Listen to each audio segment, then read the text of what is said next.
السلام علیکم ورحمۃ اللہ وبرکاتہ۔ نحمد و نصلی علی رسول الکریم، اما بعد، اعوذ باللہ من الشیطان الرجیم، بسم اللہ الرحمن الرحیم۔ اللہ نزل احسن الحدیث فبأی حدیث بعدہ یؤمنون۔ برادران اسلام، جیسا کہ ہمیں اس بات پر یقین ہے کہ رب العالمین کی طرف سے نازل شدہ کتاب قرآن ہے، جو وحی متلو ہے، اور انہی کے بقول، ان کے ذریعے ہی سے جو احکامات نبی صلی اللہ علیہ وسلم میں ثابت ہوئے، جس کو حدیث کہا جاتا ہے، یہ وحی غیر متلو ہے۔ یعنی حدیث اور قرآن دونوں من جانب اللہ ہے، اللہ کی طرف سے ہے۔ نبی صلی اللہ علیہ وسلم جو بھی مسائل بیان کیے وہ اپنی طرف سے نہیں، بلکہ اللہ رب العالمین کی طرف سے ہی۔ وما ينطق عن الهوى ان هو الا وحی یوحی۔ اللہ تعالیٰ جب تک کہ نبی صلی اللہ علیہ وسلم کوئی بات بتا نہیں دیتے تھے، اس وقت آپ بتاتے نہیں تھے پبلک عوام کو۔ لہذا قرآن بھی اللہ کی طرف سے ہے، حدیث بھی اللہ کی طرف سے۔ بعض لوگ فرق کرتے ہیں دونوں میں، یہ غلط ہے۔ فرق اتنا صرف ہے کہ قرآن کا نزول ہے، یہ جو قرآن ہے اس کی ہم تلاوت کرتے ہیں، جس کو وحی متلو کہتے ہیں، اور حدیث جس کی تلاوت ہم نہیں کرتے ہیں وہ یہ غیر متلو کہتے ہیں۔ اب یہ کہ اہل حدیث اہل رائے کیا چیز ہے، اور اہل حدیث کے مفتیان مدینہ، مفتیان مکہ کون کون لوگ تھے، یہ بہت اہم بات ہے۔ اہل حدیث یہ وہ لوگ تھے جو ہر مسئلے میں فیصلہ کرتے وقت صرف نصوص شرعیہ یعنی کتاب و سنت تک محدود رہتے تھے، اور انہیں ان میں سے کوئی مسئلہ نہ ملتا تو وہ توقف یعنی سکوت اختیار کرتے تھے۔ اہل حدیث کا شیوا یہ ہے کہ جس مسئلے میں قرآن حدیث مل جائے فوراً مسئلہ بیان کر دے، اور جس میں دلیل نہ ملے اس کو خاموش رہنا اپنے ایمان کا حصہ سمجھتے ہیں، اور آج بھی ہم لوگ سمجھتے ہیں۔ یہی وجہ ہے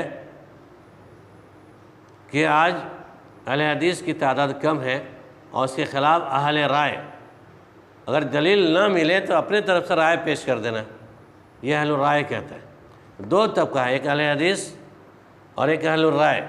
اہل حدیث وہ طبقہ جو صرف اور صرف نصوص شرعیہ، شرعی امور، شرعی دلائل سے ہی مسئلے کے استعمال کرنا، اور اہل رائے اس گروہ میں شامل وہ لوگ جو مسائل کا حقیقی مصدر سرچشمہ کتاب و سنت کو ہی تسلیم کرتے تھے، لیکن جب انہیں کتاب و سنت میں کوئی واضح حکم نہ ملتا تو قیاس و رائے کے ذریعے سے فتویٰ دے دیتے۔ شرعی احکام کے علل و اسباب، اغراض و مقاصد کو استنباط مسائل میں ملحوظ رکھتے، اور اصول و قوانین کی روشنی میں مسائل کا حل تلاش کرتے۔ ایسے لوگ اکثر اہل عراق ہیں، یعنی اہل رائے، اہل قیاس، یعنی قیاسی مسئلوں پر اپنے رائے کو دخل دینے والے جو ائمہ موجود تھے یا ہیں آج کے دور میں بھی، وہ اہل عراق والے ہیں، عراق بصرہ کوفہ والے ہیں، اور حدیث پر عمل کرنے والے جو لوگ پہلے تھے اور آج بھی ہیں وہ اہل نجد ہیں، یعنی سعودی عرب۔ تو اہل نجد، اہل عرب کے اندر جو اس دور کے مفتیان کرام تھے نبی صلی اللہ علیہ وسلم کے بعد، ان میں سے چند مشہور ہیں۔ نمبر 1 ام المومنین حضرت عائشہ صدیقہ رضی اللہ عنہ۔ نمبر 2 حضرت عبداللہ بن عمر خطاب، عبداللہ بن عمر بن خطاب۔ نمبر 3 ابو ہریرہ عبد الرحمن بن صخرہ دوسی رضی اللہ عنہ۔ نمبر 3، یہ 3 مفتیان مدینہ تھے، مدینہ کے بڑے مفتیان میں سے تھے جس سے لوگ فتویٰ طلب کیا کرتے صحابہ کرام۔ نمبر 1 عورتوں میں حضرت عائشہ صدیقہ رضی اللہ عنہ، مردوں میں عبداللہ بن عمر بن خطاب رضی اللہ عنہ۔ نمبر 3 ابو ہریرہ رضی اللہ تعالیٰ عنہ۔ کیونکہ مردوں میں سب سے زیادہ حدیث نبی صلی اللہ علیہ وسلم سے نقل کرنے والے جو تھے وہ کون تھے معلوم ہے آپ لوگوں کو؟ وہ ابو ہریرہ رضی اللہ تعالیٰ عنہ تھے۔ اور عورتوں میں سب سے زیادہ حدیث نقل کرنے والے وہ جیسے حضرت عائشہ رضی اللہ عنہ تھی۔ یہ مدینہ کے مفتیوں میں ان کا شمار ہوتا ہے۔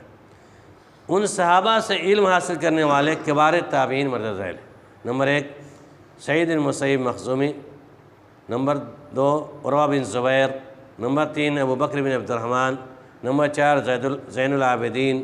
نمبر 5 عبید اللہ بن عبداللہ بن عتبہ۔ نمبر 6 سالم بن عبداللہ بن عمر۔ نمبر 7 سلیمان بن یسار۔ نمبر 8 قاسم بن محمد۔ نمبر 9 نافع مولا عبداللہ بن عمر، نمبر 10 محمد بن مسلم، نمبر 11 ابو جعفر محمد بن علی بن حسین، نمبر 12 ابو الزناد، نمبر 13 یحییٰ بن سعید انصاری، نمبر 14 ربیع بن ابی عبد الرحمن۔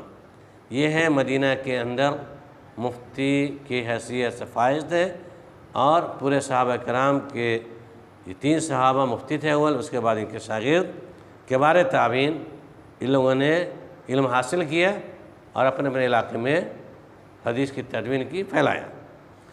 اسی طریقے سے مکے کے اندر بھی صحابہ میں سے چند صحابہ کرام فتویٰ دینے کے لیے متعین کیے گئے۔ مکے کے اندر جو مفتی کی حیثیت سے بحال ہوئے وہ مجاہد بن زبیر، اکرمہ مولا ابن عباس، عطا بن رباح، ابو زبیر محمد بن مسلم، یہ مفتی تھے مکہ کے۔ تو یہ تو مکہ اور مدینہ کے جتنے مفتیان تھے سارے کے سارے اہل حدیث تھے، صحابہ تھے، کبار تابعین تھے، تابعین میں سے۔ اسی طرح سے مفتیان کوفہ، اس علاقے کے فقیہ صحابہ میں حضرت عبداللہ بن مسعود، عمار بن یاسر، حضرت علی بن ابو موسیٰ اشعری رضی اللہ عنہ ہیں۔ ان سے کسب فیض حاصل کرنے میں تابعین علقمہ بن قیس، مسروق، عبادہ بن عمرو، شریح بن حارث، ابراہیم نخعی، سعید بن جبیر، عامر بن شرابیل۔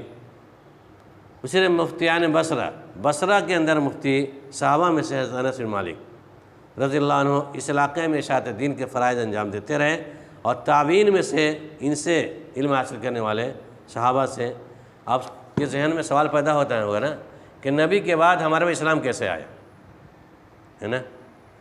کیونکہ آپ دیکھ رہے ہیں کہ نبی کے صحابہ جو تھے 3 بڑے مفتی تھے، جس میں ایک عورت عائشہ اور دوسرے اور ابو ہریرہ رضی اللہ تعالیٰ عنہ، عبداللہ بن عمر۔ تو ان صحابی رسول سے مفتیان صحابہ ان سے علم حاصل کرنے والے بہت سارے تابعین، کبار تابعین ہوئے، اور ان میں سے ایک صحابہ کو بصرہ بھیجا گیا، کوفہ بھیجا گیا، بغداد بھیجا گیا۔ جس صحابہ مکہ میں جو گئے عبداللہ بن عباس تھے صحابی، ان سے علم حاصل کرنے والے بہت سارے تابعین، اور بصرہ کوفہ جو صحابہ گئے تھے عبداللہ بن مسعود رضی اللہ تعالیٰ، ان سے بصرہ کوفہ کے اندر لوگوں نے علم حاصل کیا، علقمہ ہے، مسروق ہے، عبیدہ، ابراہیم نخعی۔ اس طریقے اسلام پھیلتا گیا اور تجوید حدیث کی ہوتی گئی صحابہ کے ذریعے سے، تابعین کے بعد طبع تابعین، ان لوگوں نے بھی پڑھایا۔ اس کے بعد صحابہ میں سے بصرہ جو گئے، مکہ، مدینہ، کوفہ، بصرہ جو صحابہ کرام گئے، بصرہ میں جو صحابہ گئے اسلام کی ترویج کرنے کے لیے، اس میں تھے کون تھے؟ انس بن مالک رضی اللہ تعالیٰ۔ اس علاقے میں ان سے جو فیض یاب ہوئے ابو عالیہ، رفیع بن مہران، حسین بن ابی الحسن یسار، محمد بن سیرین، قطع بن وامہ، ابو الشاشہ، انس بن مالک رضی اللہ تعالیٰ عنہ سے علم حاصل کیا، پھر ان لوگوں نے اپنے ذریعے سے پیغام پہنچایا۔ مصر کے اندر جو گئے قاری قرآن حضرت عبداللہ بن عمرو بن عاص رضی اللہ تعالیٰ عنہ، یہ تمام صحابہ ہیں۔ مثلا ہم انڈیا کے اندر بہار، جھارکھنڈ، یو پی، ہر جگہ راجدھانی سے کسی رہنما کو بھیج دیا جائے اور وہاں جا کر